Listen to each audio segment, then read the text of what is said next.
রোগী কল্যাণ সমিতির বৈঠক, টার্গেট মাতৃমায়ের সামনে শের। রোগী কল্যাণ সমিতির অন্যতম প্রধান কাজ হতে চলেছে অবিলম্বে মাতৃমায়ের সামনে রোগী আত্মীয় পরিজনদের জন্য সেট তৈরি করার। নতুন দায়িত্ব নিয়ে প্রথম বৈঠকে এমনটাই জানালেন কোচবিহার জেলা রোগী কল্যাণ সমিতির চেয়ারম্যান অভিজিৎ দেব ভৌমিক। মাত্র কয়েকদিন আগেই রাজ্যের মুখ্যমন্ত্রী মমতা বন্দ্যোপাধ্যায়ের নির্দেশে রোগী কল্যাণ সমিতির দায়িত্ব গ্রহণ করেছেন তিনি। আজ মহারাজা জিতেন্দ্র নারায়ণ মেডিকেল কলেজ এবং হাসপাতালের এমএসভিপি এবং প্রিন্সিপালের সাথে প্রথম বৈঠক সারেন তিনি বলেন বেশ কিছু সমস্যা রয়েছে যা অবিলম্বে সমাধান করতে হবে, যার অন্যতম প্রধান সমস্যা মাতৃমায়ের সামনে যেভাবে রোগীর আত্মীয় পরিজনরা অস্বাস্থ্যকর পরিবেশে থাকে সেই অবস্থা থেকে তাদেরকে মুক্তি দেওয়া। একটা সেট তৈরি করা হয়েছিল কিন্তু তা পর্যাপ্ত নয়। এছাড়াও নোংরা আবর্জনা নিয়ে একটি অভিযোগ রয়েছে। 2009 সালে যখন মেডিকেল কলেজ ছিল না সেই সময় পৌরসভার কিছু বকেয়া পাওনা ছিল হাসপাতাল কর্তৃপক্ষের থেকে, কিন্তু পরবর্তীতে মেডিকেল কলেজ হওয়ার পরে এখন বিষয়টি আপডেট থাকলেও পুরনো কিছু বিল বাকি রয়েছে। আমরা পৌরসভার বোর্ড মিটিংয়ে এই বিষয়ে আলোচনা করব যাতে অবিলম্বে এই টাকা পরিশোধ করা যায় এবং বিষয়টি রাজ্যের মুখ্যমন্ত্রী মমতা বন্দ্যোপাধ্যায়ের নজরে আনার চেষ্টা করব। এছাড়াও অন্যতম গুরুত্বপূর্ণ বিষয় রয়েছে অ্যাম্বুলেন্স পরিষেবা। এক্ষেত্রেও সঠিক দায়িত্ব নিয়ে সমস্যা সমাধান করার ব্যবস্থা করা হচ্ছে। সুতরাং সব মিলিয়ে কিছুটা পরিবর্তন করা হচ্ছে রোগীর পরিষেবার ক্ষেত্রে। মেডিকেল কলেজের অধ্যক্ষ নির্মল কুমার মণ্ডল বলেন, আমরা সরকারি নির্দেশকে মান্যতা দিয়ে একজন জুনিয়র স্টাফ সহ যে নির্দেশিকা ছিল সবাইকে সংযোগ করে রোগী কল্যাণ সমিতির পূর্ণ কমিটি গঠন করতে সমর্থ হয়েছি। আজ প্রথম বৈঠকে আমরা বিভিন্ন সমস্যা নিয়ে আলোচনা করেছি এবং অদূর ভবিষ্যতে এই সমস্যাগুলি সমাধান হয়ে যাবে বলে আশা রাখছি।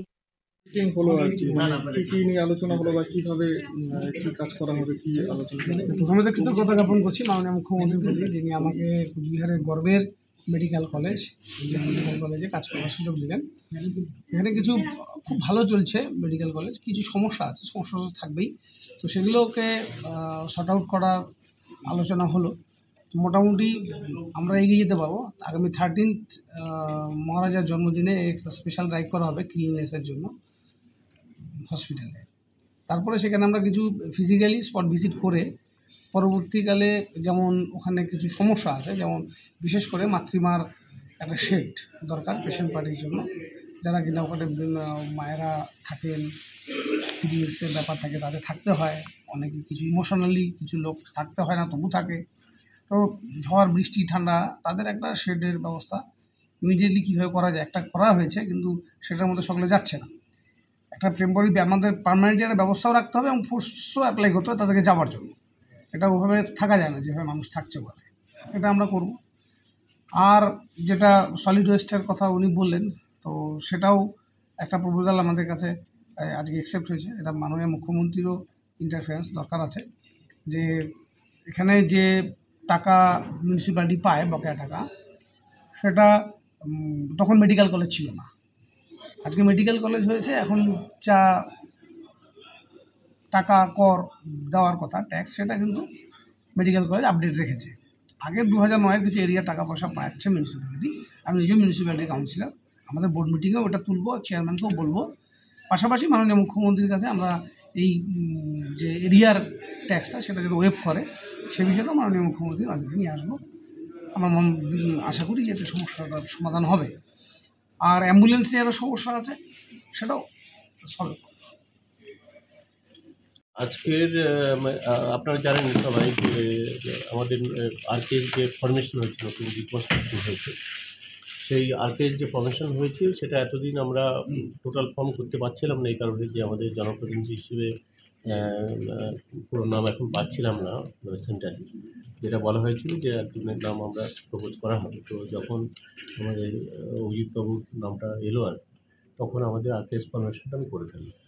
সেখানে আমাদের মেম্বার আছে, পিডিয়াট্রিকের হেড আছেন কল্যাণব্রত মণ্ডল, আর আমাদের অ্যানেস্থেসিওলজি হেড আছেন।